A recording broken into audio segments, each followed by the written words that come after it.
Valideynler ve uşaqlar qulaq asırın. Ba hecəsiyle bağla düzəltdik. Bi hecəsiyle bibi. İndi ba hecəsiyle başka bir söz. Balla. Balla. Sonra bi hecəsiyle söz düzəldək. Bibi varımızdı düzəltmişik. Bir dənə də bi. Bina. Aferin. Bina. Bal söz. Bal hecəsiyle. Balta. Aferin Əhməd. İndi tərsinə uşaqlar. İkinci hecanımızı bilirik, biri bilmirik. Bakın, na'nı bilirdik, bina yazdık. Ba'nı bilirdik, ba yazdık. Bir hecası sonda olsun. İkinci hece bir olsun. Bibi olar. Bibi.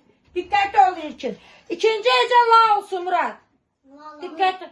Lala deyin bir söz yoktur. Laledir. La hecası.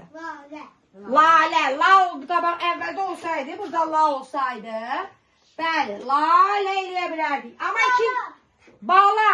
Bala eləmək olar. Bala. Nan hecəsi ikinci. Banan. Banan olar. Banan. Ta hecəsi. Yox. Balta aferin Mədinə. Balta. Aydındır. Hecələrdə söz düzəltmək budur. Əvvəl ya birinci hecanı bilirsiniz, söz düzəldirsiniz, ya ikinci hecanı bilirsiniz, söz düzəldirsiniz. Aydındır. Gələn dərs hər kəs 10 dənə söz düzəldir. Həm ilk hecə, həm ikinci hecə. Aydındır? Bəli.